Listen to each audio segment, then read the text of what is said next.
I'll be doing the rear caliper on this 2011 Scion XB.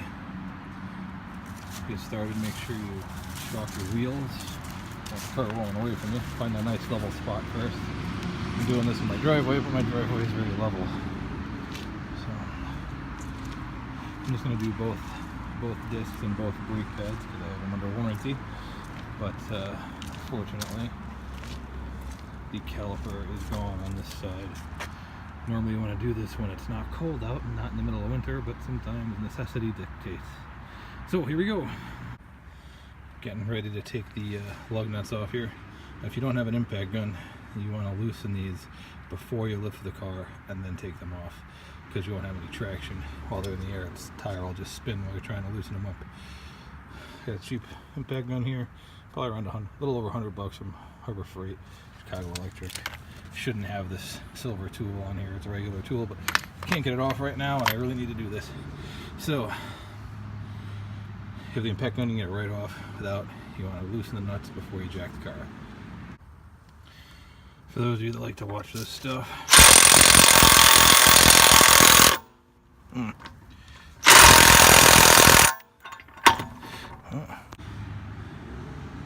Alright, got the tire off the back passenger side. Back of this is feeling pretty rough, so we get this off and we'll go from there.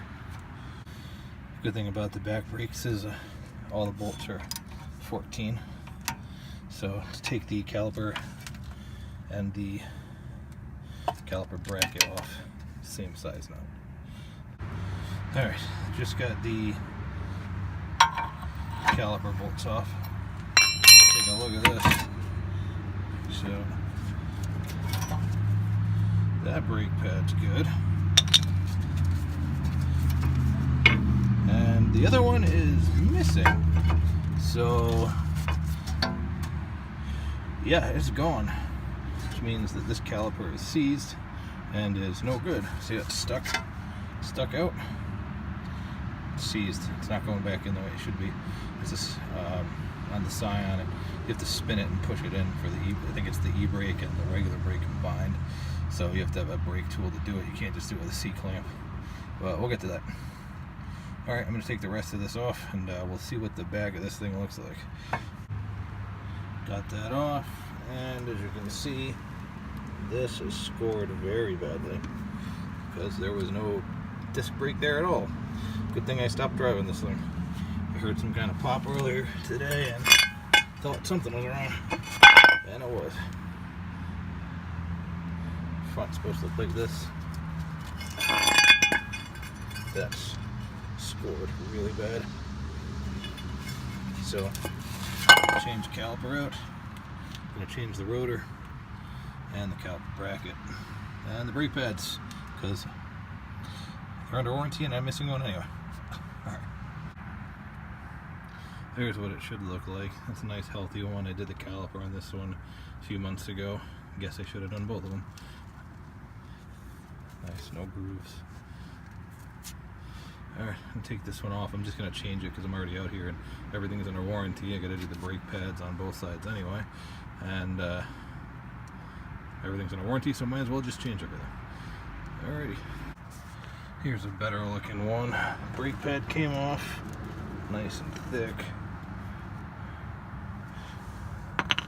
Here's the other brake pad. It's actually here. That one's nice and thick. Nice, smooth, no grooving on the disc. So this side's fine. That's what the piston is supposed to look like. I don't know if you can see it in there. It's starting to get dark. But yeah, it's not sticking out like the other one.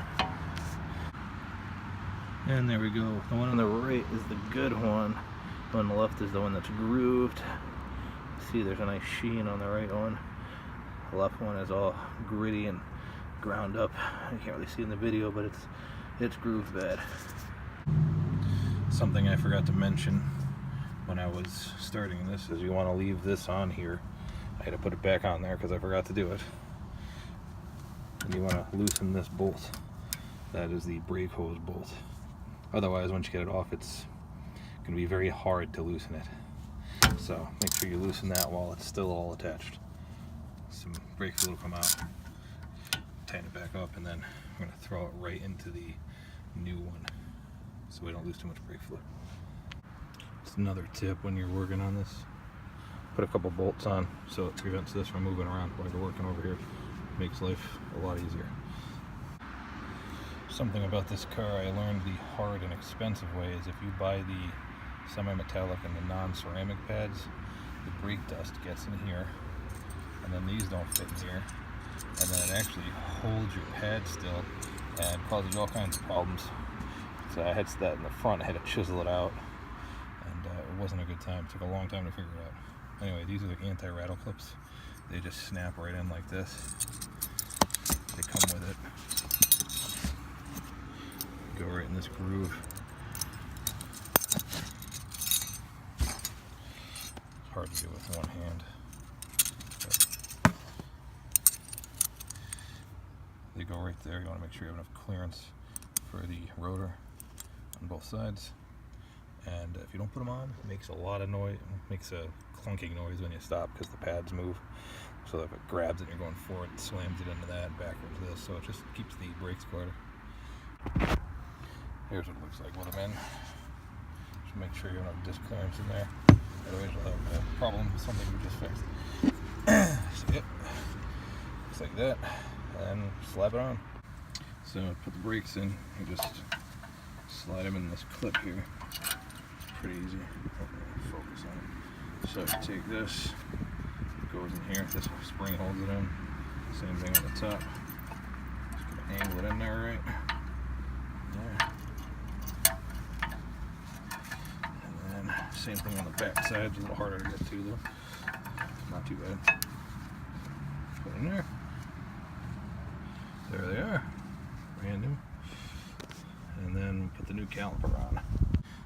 Now when you get these, there's going to be a little plug in the hole where the brake line goes, so make sure you pull that little rubber thing out before you do anything, otherwise you're going to have brake fluid everywhere and a little problem. Okay, so here's the trick. I'm going to take that one out. I have a new one that came with a caliper right here. So I'm going to pop that out, put it here, and put it in real quick. That way, minimal loss of brake fluid. That's why I left the old one on there, so I could just do it real quick. Have something to catch any leaks in right here. Tupperware thing. I'm sure my wife will love the fact of using that. And that's it. So we're going to take this bolt out here. Got my son here helping me videotape because I need both hands for this. Get that thing a little further out. I'm going to take this out here. So I'm going to do that a little quicker. You take this bolt out completely. I'm gonna lose some brake fluid. It's alright though. So put that there. I'm gonna take this, put this right in here.